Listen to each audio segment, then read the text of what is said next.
Listen now, we the talk around town. Alex threw the ball to Smokey for a touchdown.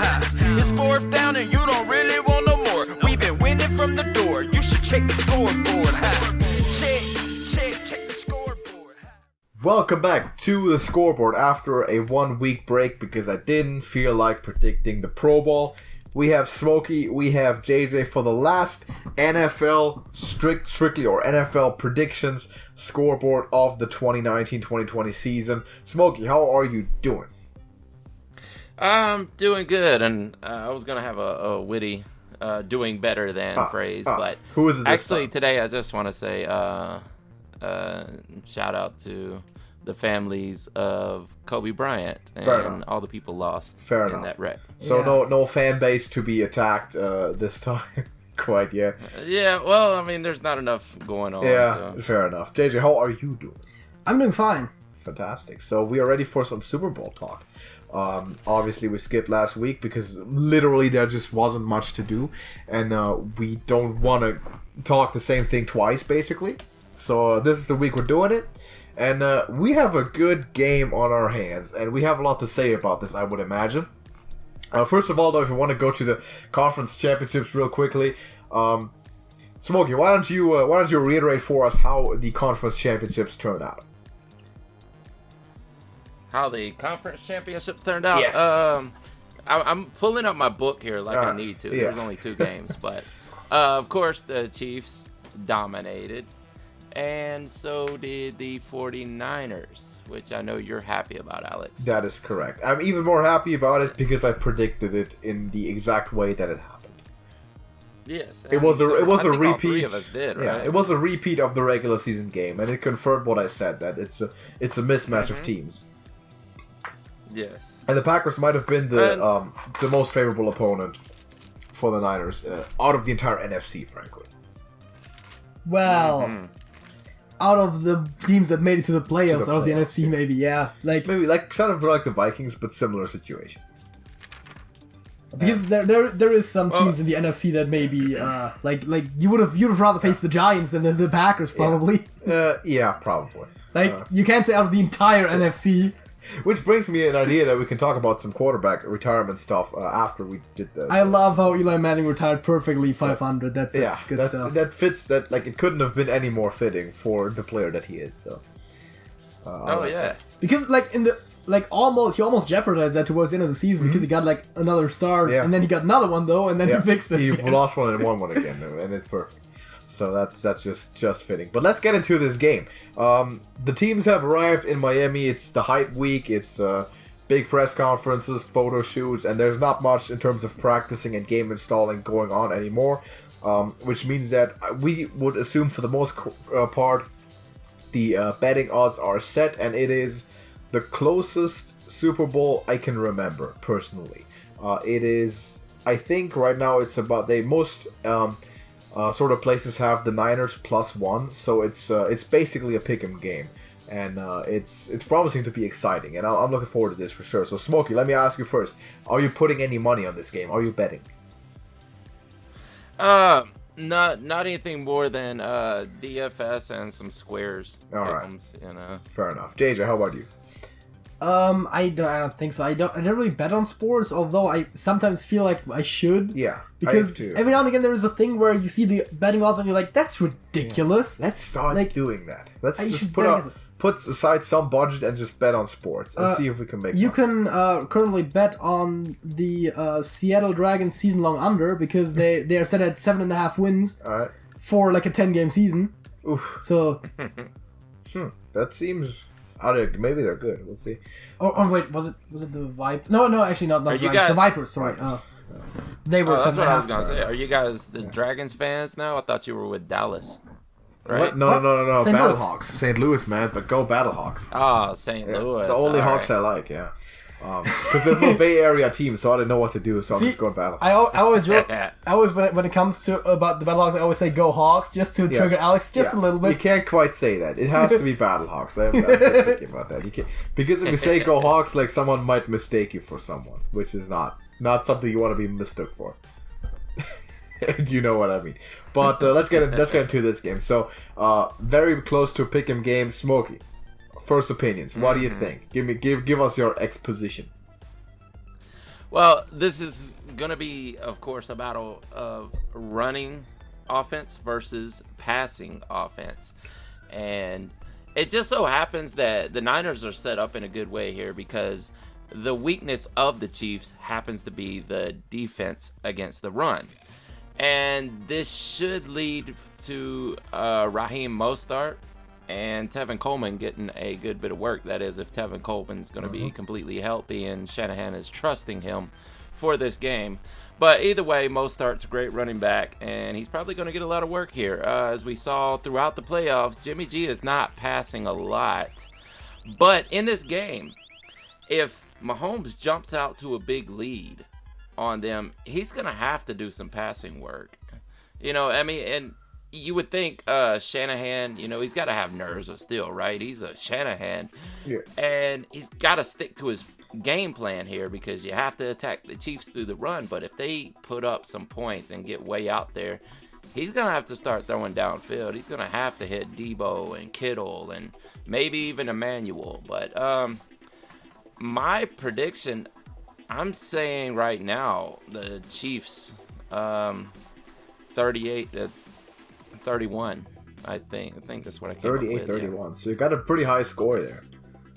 Yeah, I think it will be a high score game. It should be.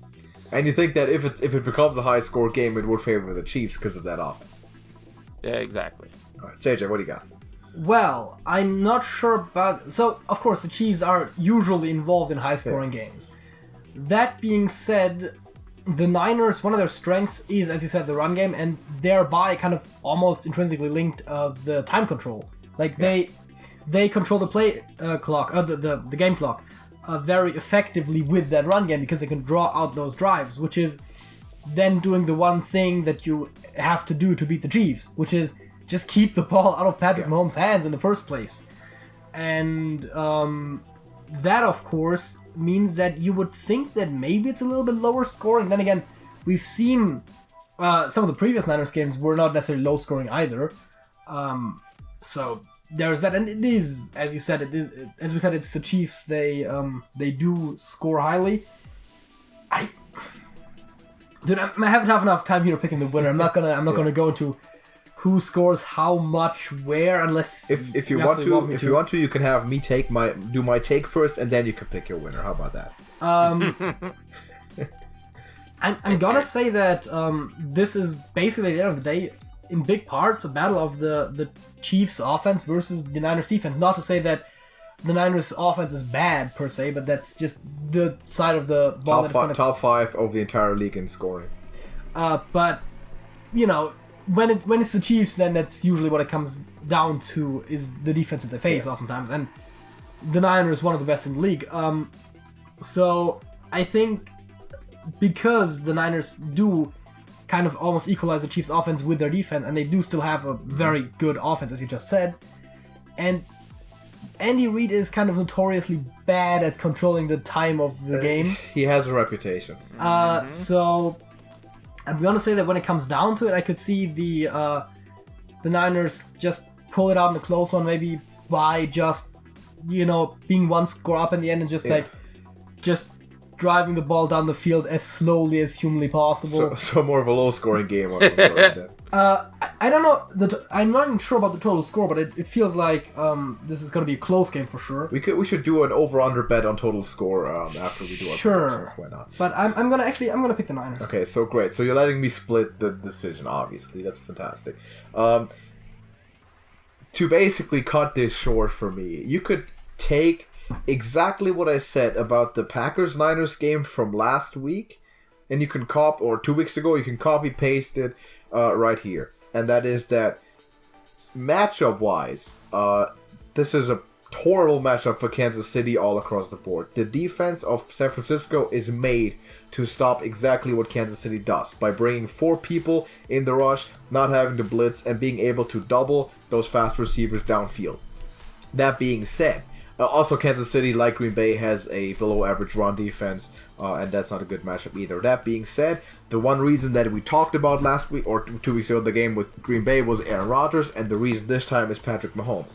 And this Kansas City offense is different from that Green Bay offense. This is a lot more dangerous. The receiving core is much faster, and the quarterback at this point is much better.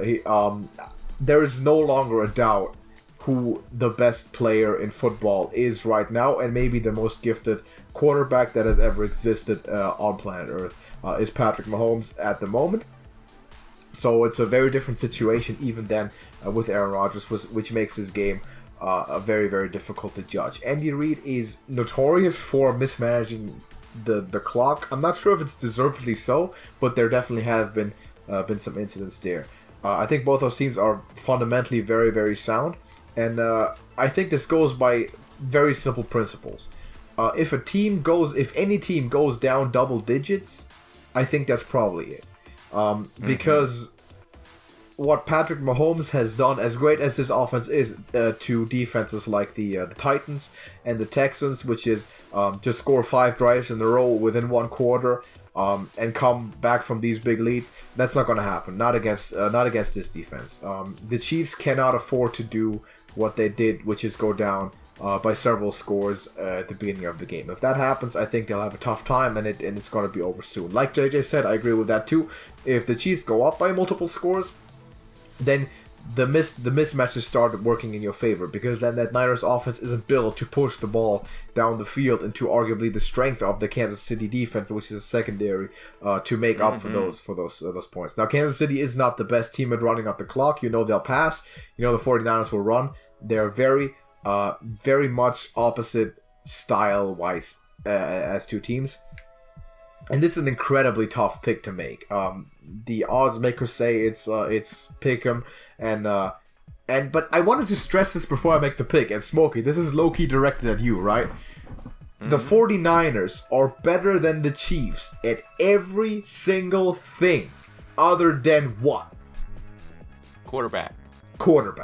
And that should tell you how good Patrick Mahomes, because Jimmy Garoppolo is a good quarterback. It's not like he's bad or anything. Like, he's an above average, good quality starter. And he really is acting like the next Tom Brady. That's exactly the same style that the Patriots with Tom Brady would play. And that franchise is looking so similar to those Patriots and how they were organized. And that goes to show how great and how outstanding Patrick Mahomes really is. Lifting this game to a pick'em, even the Chiefs being very slightly favored because of this one man, number 15 only, and nothing else. You can make an argument for the receiving core being better for Kansas City. Yeah, that's what I was gonna do. With all the speed that they have, I think Tyreek Hill will be the best receiver on the field. I think that we're seeing the 2 best tight ends in the league when it comes to receiving specifically. And that's an argument that could be made. Other than that, the Chiefs are outmatched everywhere. Coaching, every single level of defense, offensive line, head coach, play calling, everything. Pass rush. So just the fact that Patrick Mahomes makes up this much of a difference is astounding to me. And Aaron Rodgers did not do that. Niners were big favorites against the Packers, in part because we've seen what we've seen in the regular season.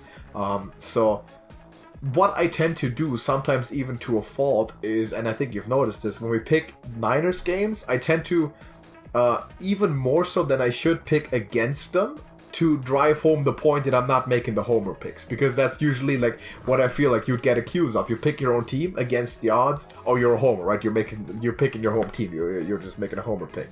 So sometimes I tend to even overcompensate and pick against them purposely, even though I don't really believe it. And because of just looking at the analytical things, it's incredibly hard. I'm gonna pick the 49ers in a close game, and in my opinion, it would have to be a low-scoring one. Because if you said Patrick Mahomes lose, like JJ said, and that's fully correct, the way to beat him is to keep his butt on the bench. If he doesn't see the field, he can't score on you in 3 plays. So that's the way to beat him. The defense is built to beat this team. It's going to come down to what can Patrick Mahomes do as an individual superstar, and if he's capable, by the way, I'm going to be the first one to say this. If the Chiefs win the Super Bowl, they deserve it 110%. There's no way around this. So there's not going to be any excuses. If they win it, it's because Patrick Mahomes is the best human being to ever pick up a football. and that will be fully deserved. I also want to say that the Chiefs are probably my favorite AFC team, so it's kind of, I mean, of course I'm rooting for San Francisco, obviously, but if anyone else that I want to win it is probably the Chiefs and Andy Reid as a head coach. But it's promising to be very exciting games. So, Smokey, I'm sure you probably have a lot to say after hearing our takes here. Yeah, well, I can tell you're excited too. Like, yes, you can hear it in your voice. Yeah, you're just like, oh my god. I want to rebut with this. And you kind of pointed it out, but we do have the number 1 and the number 2 tight ends in the league in this game, and Travis Kelce does have a slight edge over George Kittle at this time. Receiving yes. tight ends. When we talk about full tight ends, it's not even close because Kittle can block, and Kelce does not block. So exactly, yes, but strictly receiving, they're pretty close. We're talking about scoring points here, yes, and blocking does help score points. I get that, but also let's talk about speed at wide receiver. Now, Kansas City has 3 of the top 10 fastest wide receivers in the league. And also, one of them happens to be a rookie Pro Bowl return specialist. Yeah, Nico. So, yes, and we have that for special teams going for them. And what was the other point? Dang it, I had 3 points, but I lost the other one. But should have wrote it down. And if you want to talk about just the number 1 receiver by himself, I'm definitely going with Tyreek Hill over Deebo Samuel or Emmanuel Sanders, whichever. Emmanuel, right? Shanahan's a committee guy, so I don't think he ever truly has a number 1 at any position except for quarterback. He did with Julio for a while. True. That's a different type. Like that's a completely different type of talent, of course. But that's also kind of already a good counterpoint to a lot of stuff you said, right? First of all, like the Niners don't have the number 1 receiver because that's just not how they play, though. They don't need the number 1 guy. They'd rather have multiple solid options than like the one standout guy. That being said, of course, yes, having the better overall receivers does help. And you said receiver speed, right? You need receiver speed if you try to go long distances. Yeah. If you try just playing short passes and controlling the clock, you don't need that necessarily the receivers to be that fast. Correct. So for the Niners playstyle, it's just not as important to have fast receivers as it is for the Chiefs style. So there's also kind of, I'm not saying that your points are wrong. I'm just saying that they might not matter as much as you try to make them look. It's no. I wasn't commenting on how the game is going to go. I'm commenting on the Niners being the overall better team except for one position. You can argue that though. Here's the point that I want to make against this: the Niners with the Chiefs receiving core would be much worse than they currently are, which is because Kyle Shanahan doesn't, or the Shanahan system doesn't need number 1 receivers. It needs specific receivers in the system, and the specific receiver in the Shanahan system is number 1, a blocking receiver. That's how like if that's not the case, 200-yard on the ground performances don't happen with 4 touchdowns. It just doesn't exist. So those teams are sort of diametrically opposed, and are basically looking at, this is interesting, at both of the sort of extreme ends of what was originally the West Coast offense. Because you got this vertical down the field super speed type of thing with super explosiveness from Andy Reid, and the Chiefs built perfectly for that. And you got the power run and sort of the pass just as an extension of the run game with the Shanahan system. And if you look at that sort of thing, receivers in this system have never been the fastest players. Jerry Rice ran a 4.6 40. That's like defensive ends nowadays run that, and he's the greatest player of all time. Yeah. It depends on what the system that they are in, and how it actually translates on the field. Because clock time, that's what Deion Sanders always says. Clock time is a lot different from field time. But we know that those Kansas City Chiefs receivers obviously have also the best. They're lightning quick on the field also. But both teams' receiving cores are specially built for their team. The only one thing that the 49ers would want off the Chiefs team, the entire organization, to improve their own team is Patrick Mahomes. That's the only person that is better for the Chiefs that the Niners don't have. Yeah, I agree with that, and all that makes a lot of sense too. But that's why this game's going to be so interesting. I think for their own separate strengths, these teams are pretty evenly matched overall. Yeah. Just in completely different fashions, which should make for a great, clash of styles here in the Super Bowl. And I'm as excited as you to see it. I mean, it's not my favorite team, so to speak, that's going in there, but I definitely can't wait to see what's going to happen because this should be an extremely exciting game. One thing I was going to point out too is that when you were talking about if one team gets up by a few touchdowns, then the game's probably over. But watch out for that because Shanahan was in Super Bowl 51. He was, and I would argue he learned from that. As you can tell from the last couple of games that happened. Remember when that Minnesota game was very telling. Garoppolo threw, with a decisive lead, threw one bad pick to Eric Hendricks. I believe in the second quarter against Minnesota. After that, until to the Super Bowl, he threw, I think, 15 more passes in total. Or maybe even 10 or something. So, I think Kyle Shanahan has abundantly learned his lesson about how to handle a big lead. I think so, yeah.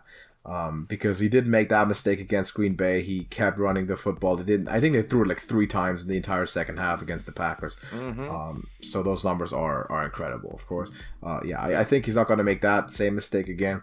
And even with the defense that's going to be on the field for the Niners, it's going to be the recipe to slow down Patrick Mahomes. Basically, what I'm saying, if they can't do it, Patrick Mahomes runs roughshod over this defense, scores at will, then there's no force in the universe that can stop him, because this is tailor-made to stop exactly what they do. I also want to say, by the way, I wanted to propose this as a bet to you later, and this is going to be a super long-term one, but we do long-term bets sometimes. This is going to be the longest term one. I'm going to propose that you can think about if you want to take it, but basically the bet is that both the Chiefs and the 49ers will win multiple Super Bowls over the next 10 years. So both teams will win 2 or more rings within the 2020s, let's say. Well, one of them is given. Well, is it given? Wait, you mean 2 or more? One of them's going to win one. Yeah. One of them is going to win one, yeah. But I'm saying both will win multiple ones. One out of those 4 wins is already set to happen. Correct. But both teams will win multiple ones within the next 10 years is what I'm saying. And I'm also saying that this is not the last time we're seeing those 2 specific teams in the Super Bowl. Because I think it's pretty obvious right now those teams are probably the 2 teams with the biggest Super Bowl window in the NFL right now. Well, yeah, I'll think about it because... most people would look at that and go, "Oh no, that's a given." Considering there's Shanahan on one side and there's Patrick Mahomes on the other, but let me think about that because we've seen this with Aaron Rodgers. He's supposed to have won multiple. Drew Brees has supposed to have won multiple, but doesn't always happen. Yeah, it doesn't always happen. That's true. Ooh, you brought something up there. I don't know. All right, but yeah, let me think about that. Sure, go ahead, JJ. What do you think about it? Dude, the Chiefs are scary. You always put out how they don't even have that strong of a team overall, right? That means that as opposed to the Niners, they have a lot of room for improvement. Yeah. I mean, not saying that the Niners are perfect, but because if you make those improvements, they're just gonna get better as a team. Yeah. Granted, at some point, Mahomes is going to start degrading, but that's not going to happen for another couple of years. No. So, they definitely look like a team that would win a couple of Super Bowls, and the Niners definitely have the potential to do it, but they will, of course, then have to overcome the Chiefs at least once or twice, maybe, to make that happen. I think the 49ers are right now about as good as they can be with how they currently are. There's not a lot of... When we're going to get into this later on in the year when we talk about draftees, but they're about as good as they can be. And they might... I think they are the best team in the NFL overall.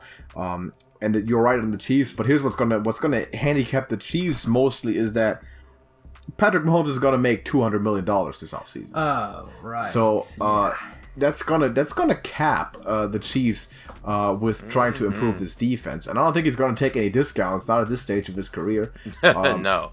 It's understandable when like a Tom Brady does it at age 35 and his wife makes 10 times what he does and he really doesn't need it, so he just wants to get a good defense around him. That's understandable. But Patrick Mahomes is going to take every dime he can get this offseason, and it's going to be a lot of money. So they're playing with a... Niners also have people to play, by the way, but they're playing with a smaller budget, having to play a quarterback that much money. That's true. But of course, he still has one more year and then the 5th-year option on his contract. But I would imagine wouldn't be surprised.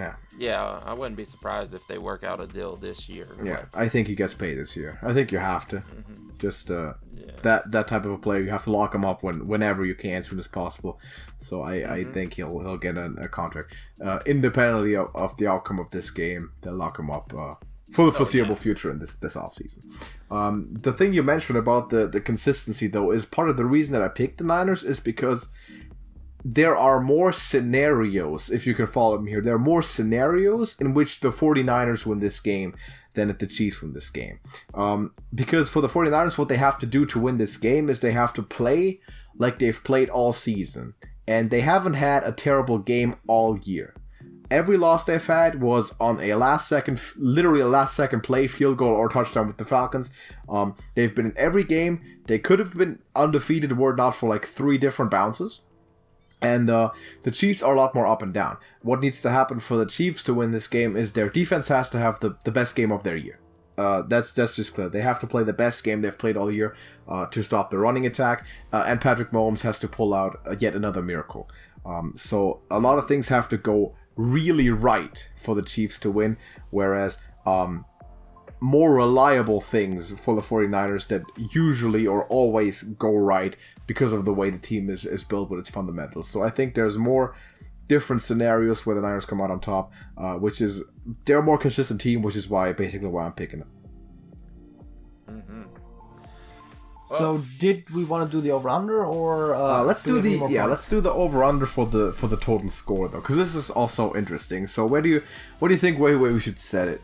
Well, that's the question, right? Maybe let's do some different ones. Let's start off with let's go 50. Do I start? Does Smokey start? It doesn't matter. Whomever. 50. 50 total points. I'm gonna go over. Yeah, I'm going over on that one. Right. I think under would almost automatically mean the 49ers win, honestly. I'm also gonna... Which I picked, so it's not that guy.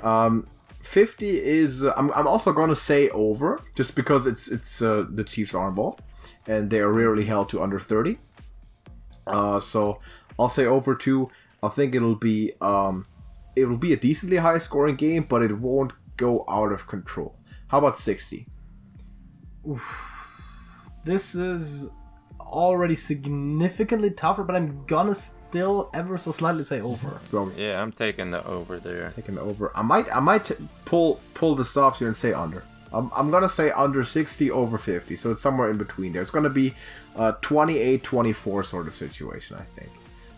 Might be a close one, but it's not going to go too out of hand. Because I'm curious, JJ, to hear how the total score is greater than 30 and still 60 and still the Niners win. So that's a tough one. I mean, it's going to be, if the Niners win, it's going to be a close one no matter what. I think. I don't think the Niners are going to overrun, quite literally, the Chiefs. But the thing is, I could see the score be somewhat close to 60 on either side, and I just ever so barely picked the over because there is, I mean, to be fair, like a score like 31 is kind of natural, right? With the 4 touchdowns and the field goal at the end.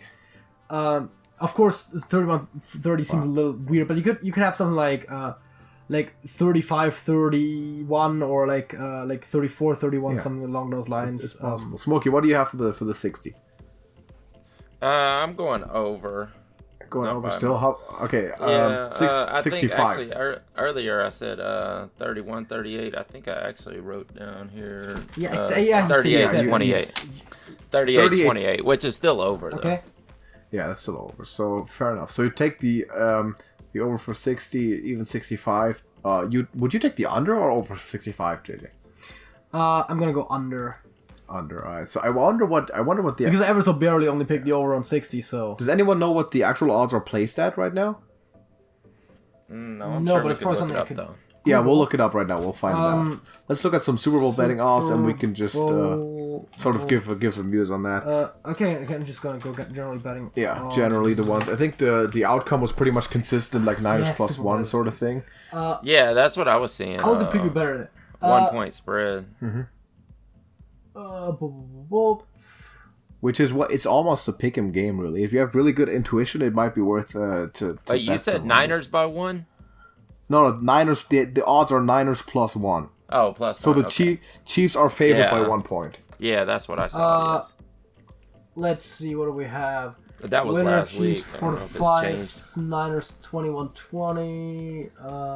What the Okay, so fuck? what do we have? This is This also seems... yeah. This is weird formats we have here. Yeah, no, I don't... what do we have here? Yeah, this is better. So this is my bookie. So my bookie has the Niners plus 2 Yes.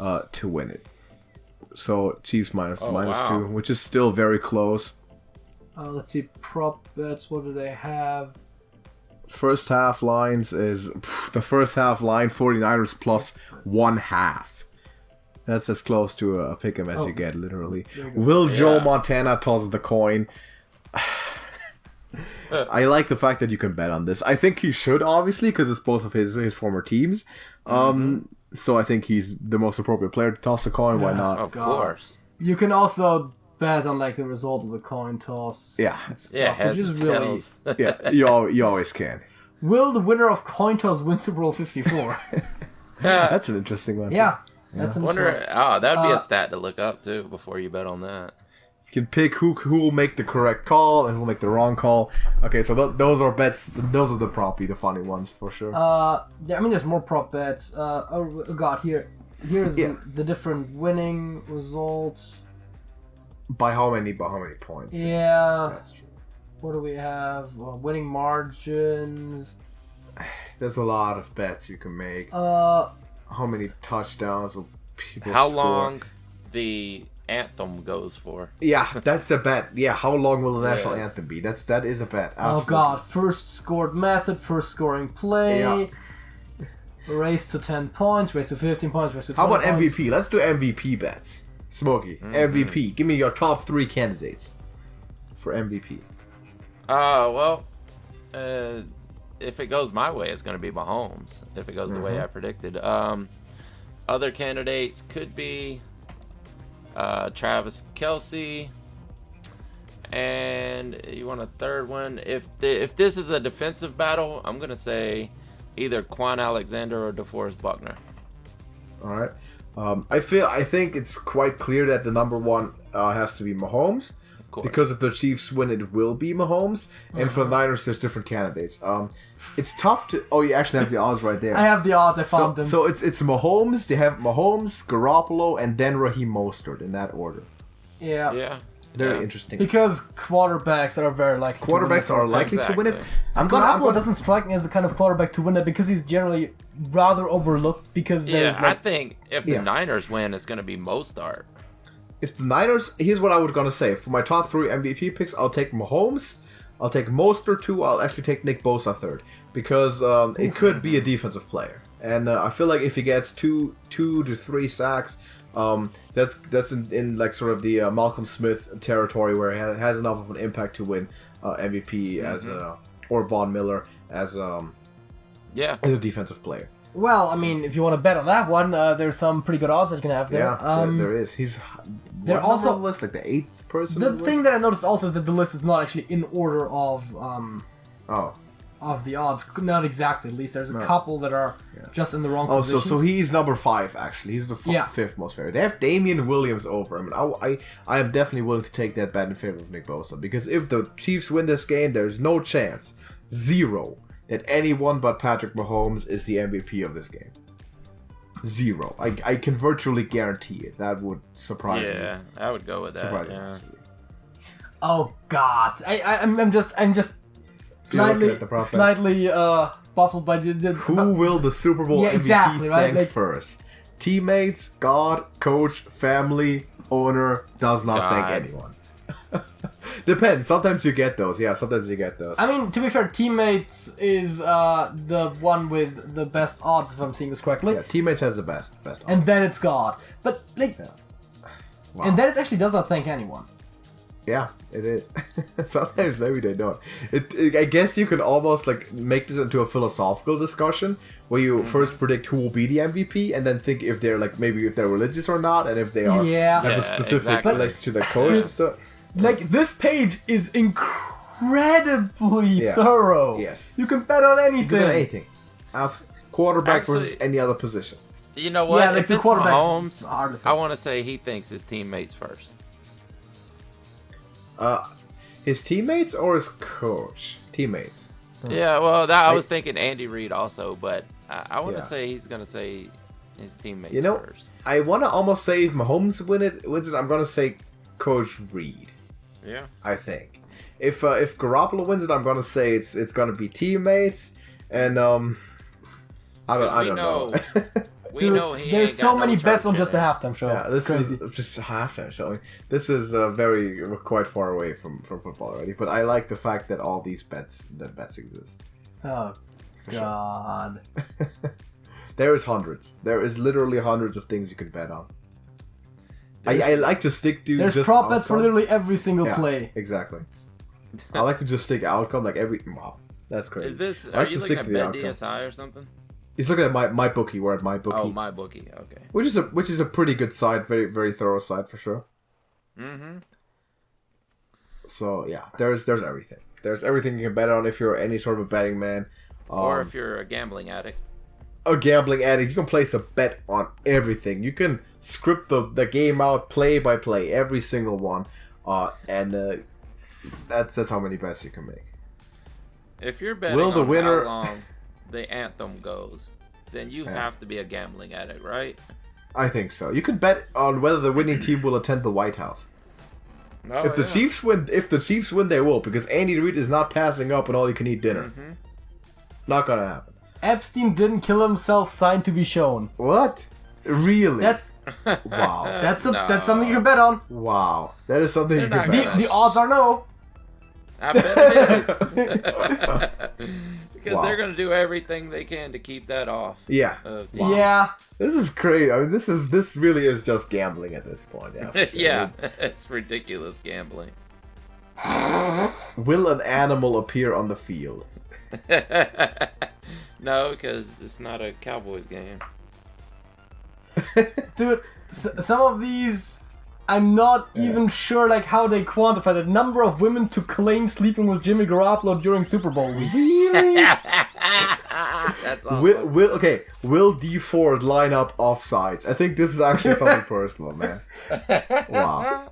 That's awesome. Number of players arrested in Miami after the game.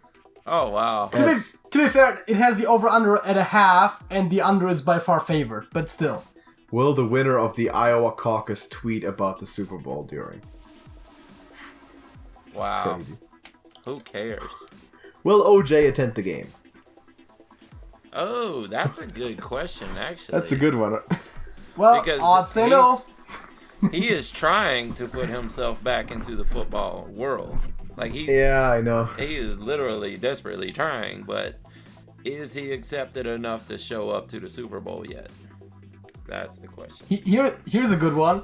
Will the loser make the playoffs next year? Is something you can bet on. That's pretty long term. Yeah, I would say yes for sure. No matter who loses, I think both those teams will most make the of the playoffs. time they make the.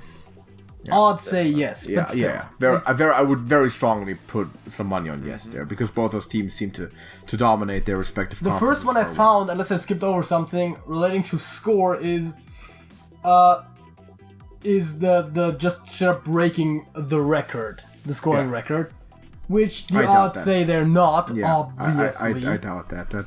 That's the Eagles Patriots one, or the yardage record. So yeah, I saw that one. Over 1,000 yards, I doubt that. But yeah, so we made our picks. Let's get back to this. We can look at odds later on after the video. But yeah, there's your bets. If you want to bet on anything, you can bet on absolutely whatever you want. Any player to solicit prostitute during Super Bowl week? Probably. I don't know. How do we even know this to be sure? That's what I've been asking about most of these. Well, a lot of the very random ones. It's incredible. All right, let's get back into this. We have some other football talk to do, obviously, but we'll get more information on the game as we go, obviously. But we get some news aside from Super Bowl week about other teams that aren't in competition anymore, and the offseason pretty much has started. And you look at teams specifically with aging quarterbacks. We just saw Eli Manning retire from the New York Giants. Now they have a replacement already in the building, but then you have other quarterbacks in question. Names like Drew Brees, Tom Brady, Phillip Rivers are all set to potentially retire or potentially join other teams. So, Smokey, give me an overview sort of. What do you think is going to happen there with those names? Ben Roethlisberger, even. Roethlisberger, man, I think all these guys want to play next season. Now, whether or not they find a home, that's the question. Rivers publicly said he wants to play. He said that when he was crying at his last presser there after the last game. Yeah. Brady said it on Twitter, I believe it was. He wants to play. Ben Roethlisberger is fully expecting at this point to be right back as the starting quarterback for the Steelers, for Pittsburgh. and that's up to Coach Tomlins. But Cam Newton, he definitely finds a home, right? Yeah. I mean, he's going to be signed somewhere. Absolutely. Yeah, as a starter. Is it going to be? But probably. Yeah, Where's it going to be? Is the question, though. I would think he's probably the most certain. Well, no, actually, you know what? I'll say Tom Brady's probably the most certain, because somebody will pick him up and start him just for the ticket sales, whether they think they're going to win with him or not. Yeah, for sure. Have I ever mentioned how the Chargers are the team with the lowest ticket sales in the entire NFL? Ever since they moved to LA, I believe. Yeah. I mean, just a thought. Just a thought. Fair enough. It could be Tom Brady taking over old Phil's spot, man. That would be weird. But does that make the Chargers any better, though? Does it make them worse? No, Financially, not yes. at all. If it's selling tickets, yes. I mean, Yeah, they could maybe. go pick up an Adama Sue, a few big names out there that they could Oh, grab those- up to. Yeah. Drive up the jersey sales sort of thing. AJ Green, Yeah, I'm not so sure. I think Tom Brady wants to stay with New England. Question is just what does Belichick have in mind? And it's already happened once that Belichick wanted to trade Tom Brady in favor of Jimmy Garoppolo, and I know for a fact that Bill Belichick right now is sitting at Robert Kraft's office, looking at him like, yeah, that's what you get. Because this guy's in the Super Bowl right now. Tom Brady is 42 years old and is just playing badly at this point, frankly, just horribly. And we're not going to win with this guy anymore. We have an old team, is what he's probably saying. So will Belichick actually stick around if he is interfered with a second time? Say Robert Kraft says, this is my team. I'm going to make this call. Tom Brady gets a contract. He's going to stay. Is Belichick maybe taking an early exit and going somewhere else? Because that he'll be the most sought-after individual on the free agent market as a coach if he were to be let go. and there's probably 28 teams that will kick their coach out of the door if that's the case. Maybe 30 teams, if you really break it down. Yeah. But that would be interesting to see what would happen in that scenario. Because if Tom I want to Brady, see that. If Tom Brady goes and begs, like he did before, Bob Kraft, yeah. Yeah, and we could see that become a real battle right there. And man, that would be interesting. I'm almost wanting to see that happen now, because that would be really interesting to see what Brady and the Patriots do without Belichick, and what another team does with Belichick. No, they crash and burn without Bill Belichick, which is part of my somewhat sadistic motivation of wanting to see it. But the other part is also how long will it take Bill Belichick on another team to build that same sort of culture? Like, I have no doubt that he can, but if you say we put him on a historically dysfunctional team, say we put him on Jacksonville, or say we put him on Arizona, how long does it take, and how would he go about it? I would like to see that. Go back to the Jets, The Jets. Wow, that would be tough. I had another place that he could go back to, but Believeland? yeah. When he said dysfunctional culture and stuff, I couldn't help but think about Cleveland. Yeah, I feel like Cleveland, like half of the superstar, quote unquote superstars there would be fired on the spot with Bill Belichick. Or they would just quit because they can't handle the Belichick system. Yeah, probably because you're not going to be caught at a college game handing out cash to players on the field and survive in a Bill Belichick. It's not going to happen in Bill Belichick's system.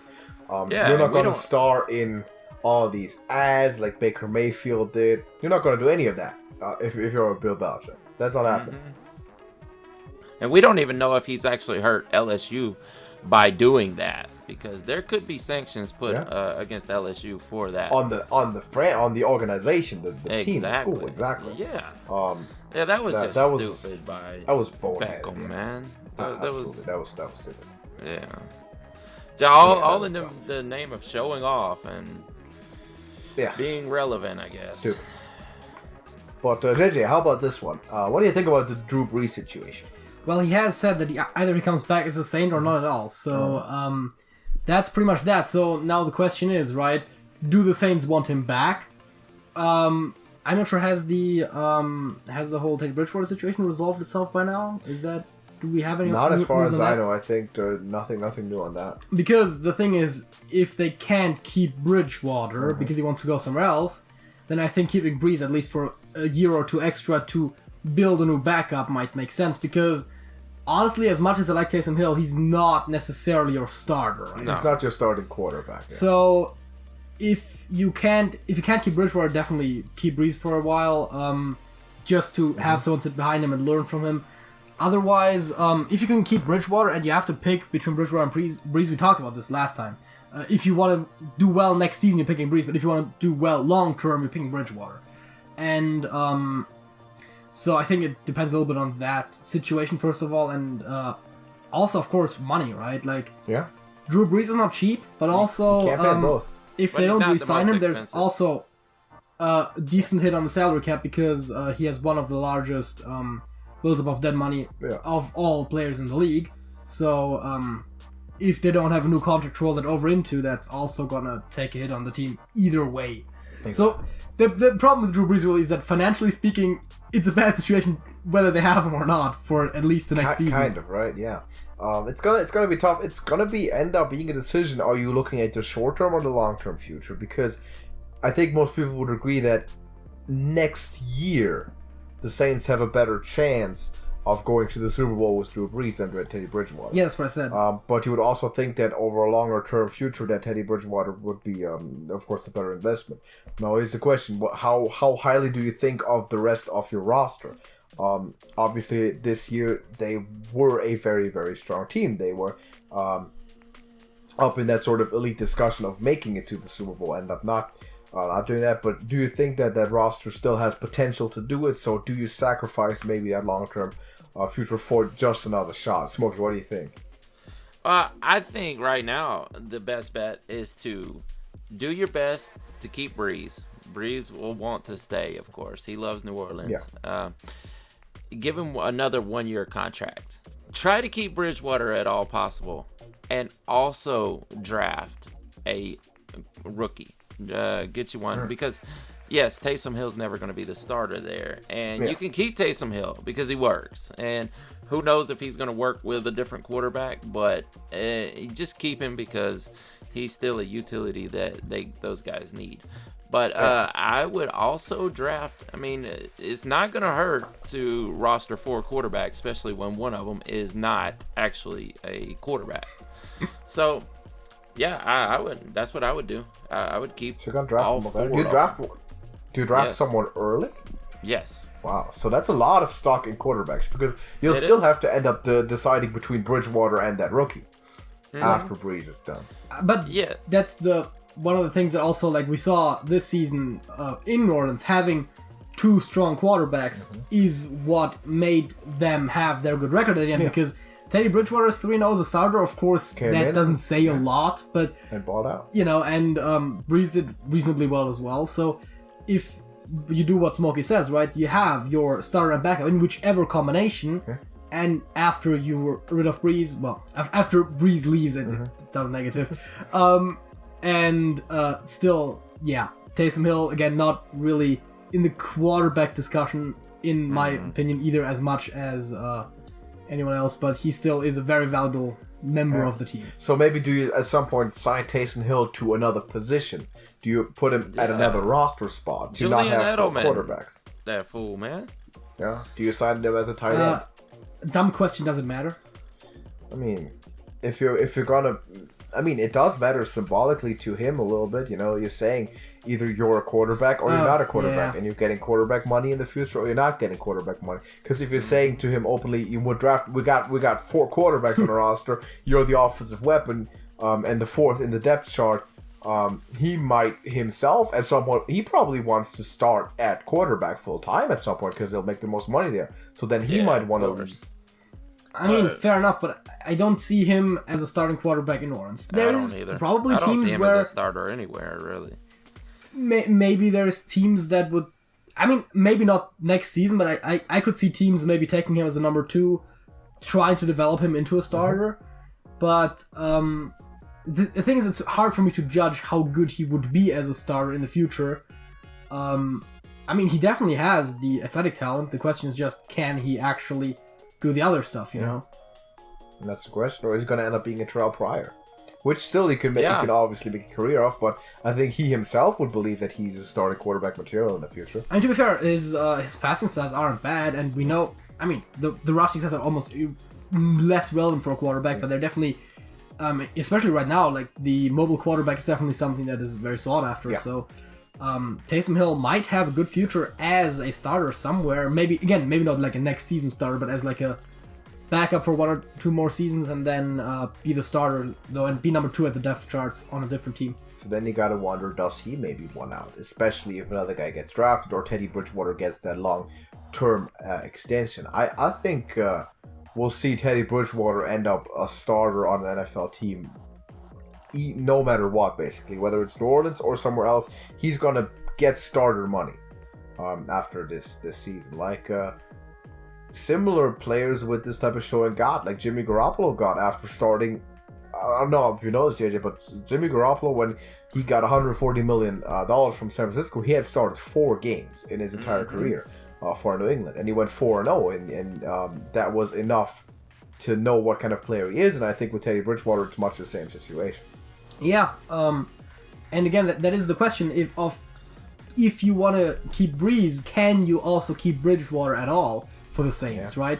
And if they have to pick, they should optimally invest in the future, and of course for long-term success, if that is the goal, which I guess it should always be, right? Then you would prefer to keep Bridgewater over Breeze. Still have to take the hit to the salary cap for next season, which, and it might close your immediate Super Bowl window, because if you sign Bridgewater, I don't think you realistically expect to be in the Super Bowl next year. Not necessarily, but I think that Bridgewater is definitely good enough to take the Saints roster that we've seen so far to the playoffs. Yeah, oh yeah, for sure. I would agree with that. I think, especially considering the division, of course. Not necessarily the toughest in the NFL, but I think they're a playoff quality team either way. Super Bowl, maybe not quite, but... Well, the NFC is very stacked. I think the NFC South is going to be it might be the most interesting division in football next year with all these changes. The Saints are undergoing. I think, quite frankly, the Carolina Panthers are going to be a train wreck. I think the Panthers will be one of the worst teams in the league next year. And I believe that you don't know what at all is going to happen to Tampa Bay. If is Jameis going to be around? Is he going to be good? Is that Bruce Arians system starting to grip? Because they obviously had a lot of promise. Can they sort of achieve to what they want to? And then you got Atlanta, which should be a top 10 team, but they just aren't. Underachieved like crazy this year. They were going to be back in the last 6 games. Yeah. They were. Are they going to be back? I mean, we've seen flash of greatness. They beat the Saints. They beat the Niners. Yeah. They clearly have the potential. They beat all the best teams in the NFC. Yeah. They have the potential to be up there. So And I think it's going to be oh man, I'm gonna get mad here. what We still have Dan Quinn. about Dan Quinn? Yeah, The that's what I thought it was. Yeah. We have the individual players to do this. Obviously, Yes. there's only one mainstay there as far as the coaching staff goes, and it's Dan Quinn. So when do we finally cut the dead weight? But who do you want to sign? Like, is it time for someone like Mike LaFleur to come up to head coach already? Like, are you really trying to grasp that sort of spark again? I don't know. I mean, it's a tough question, and maybe that's why, is because there's no names out there. I would have personally, I would have taken a chance on Mike McCarthy. Okay.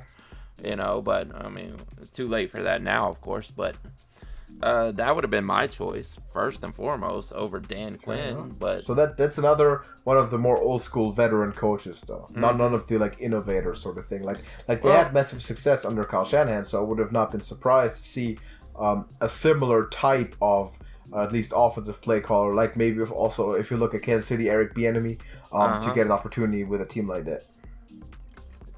Yeah, and that's hey, air raid offense wouldn't hurt trying it. Absolutely. But the receiving core is there. I don't think the offense definitely is built for it. Yeah, exactly.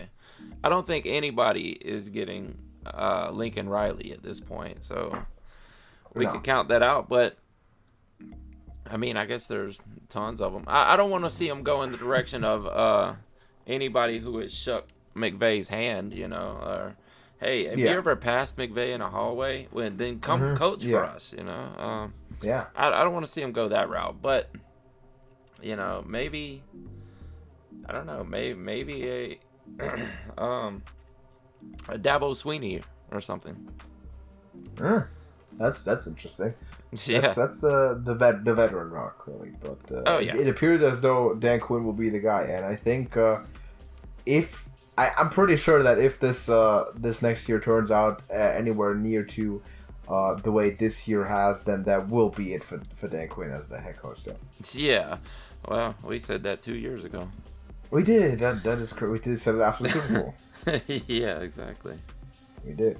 But I think that's kind of what it is, because you can tell that this roster is clearly talented enough to make a playoff push, and they weren't close all year. So that's got to start somewhere. Dallas Cowboys had a similar situation, and they made their conclusion. By the way, Jason Garrett now with the Giants, which I find quite interesting. I like that. Going to be a fun dynamic for sure. So that's a fun team to look you just forward gotta give them a decade and see what happens.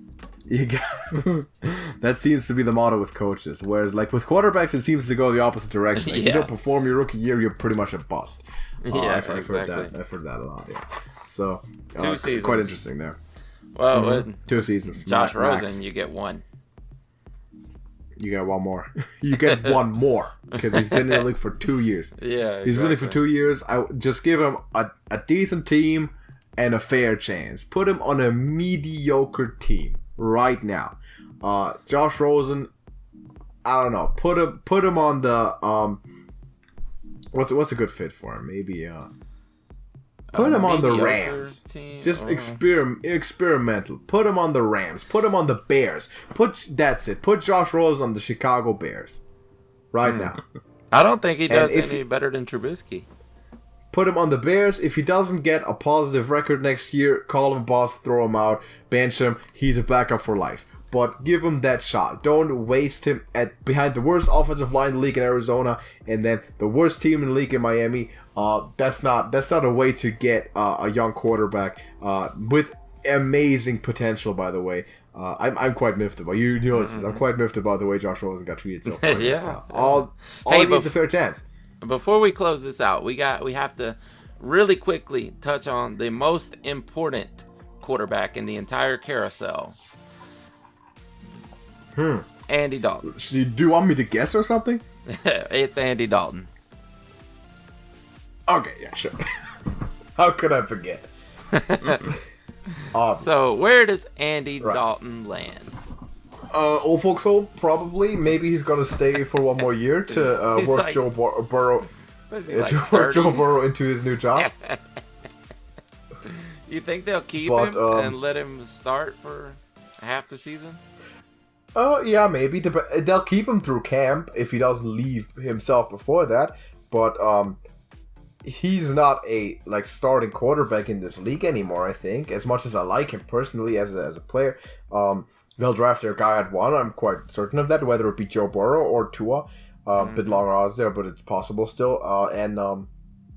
And Dalton is not going to be the starter of the future for any NFL team, I don't think. There's too many veterans out there. I think anyone would take Phillip Rivers, Drew Brees, Tom Brady over an Andy Dalton. Sort of the same generation, but I think these guys, while on the decline, still have a bit more ability, possibility, or potential in them. And I think he might stick around. He'll stick around through camp. He might start the first 2-3 games, and then he's going to be the guy with the clipboard on the sideline for the rest of the season. And if Joe Burrow or whomever fills that role plays well and balls out and establishes himself as a starter, that will be the last year for Andy Dalton. Yep, sounds about right. I mean, I see him flounder as a backup for about 2 or 3 years, pull the old Blaine Gabbert or something, Yeah, why not? Make some extra dollars, why not? Sure.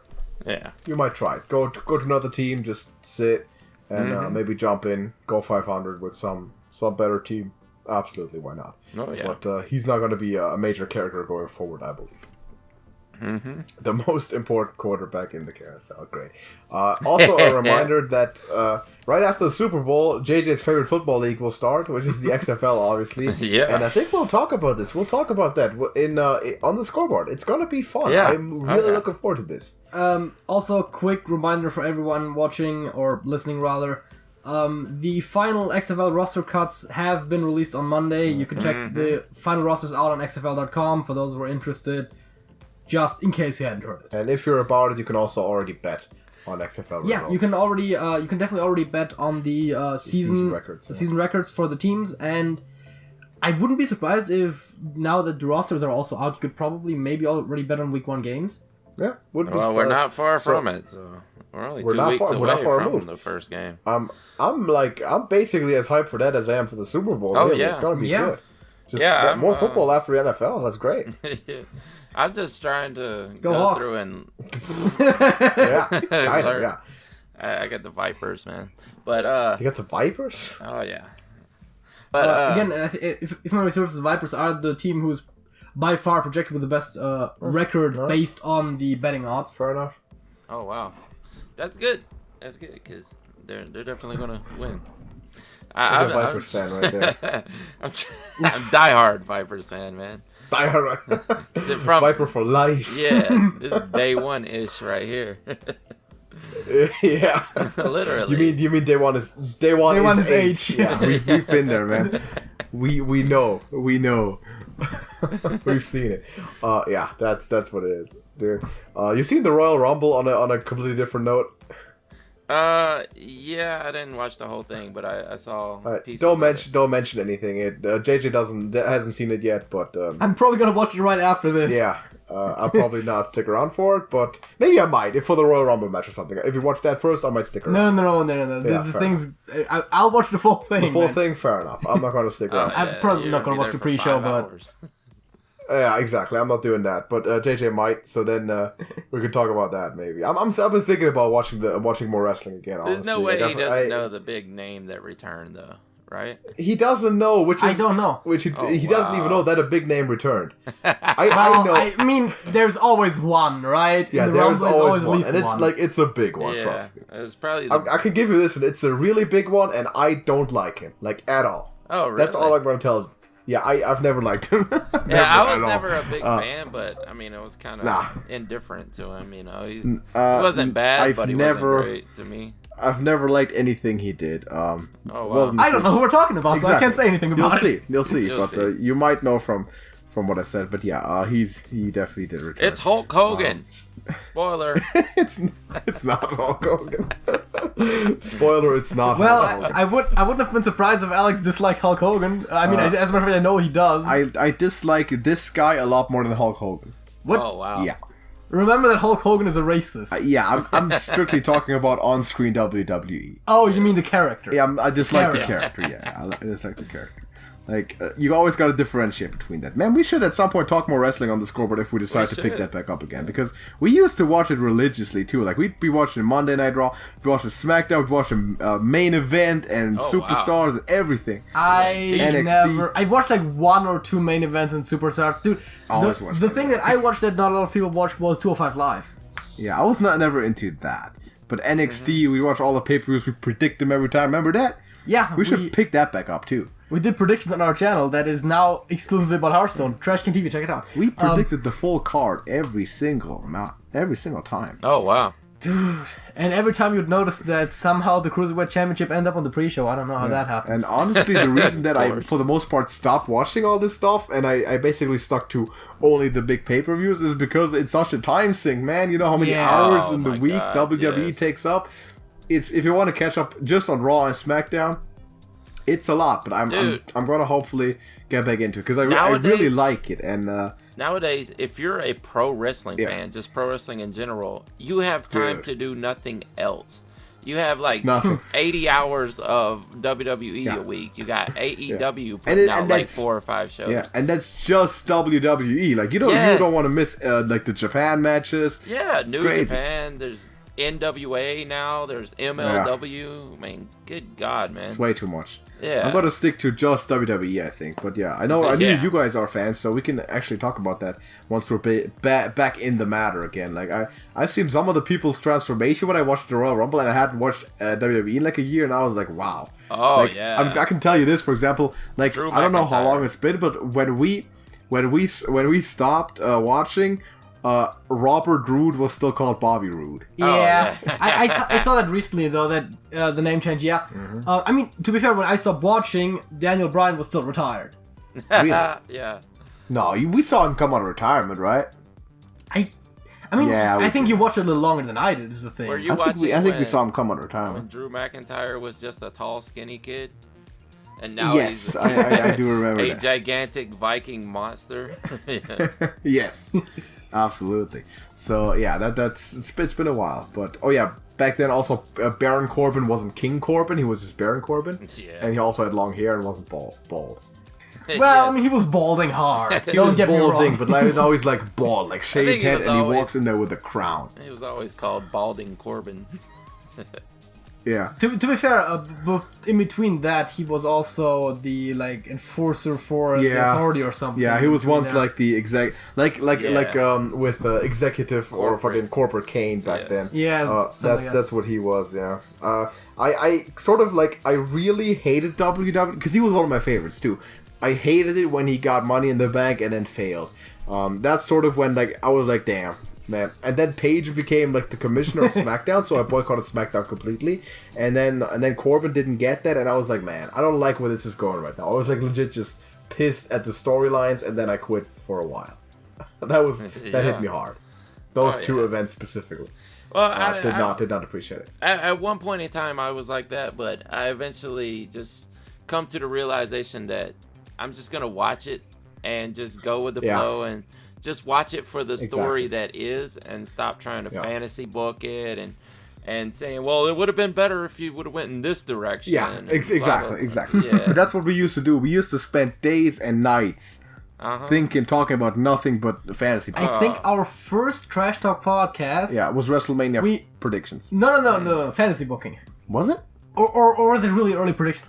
I don't think it was. No, I think it was predictions, but it was like 2 months before or something. It was like early predictions, but early predictions, right? We did also do fantasy. No, it was in June, so it was for the year after that. So it was very early pre-predictions, something like that. Yeah, it was very early pre-predictions for Mania 34, I believe, and so it was mainly fantasy booking, really. Yeah, so we didn't know so much in the car, but yeah. So yeah, we got to pick that up again. Yeah.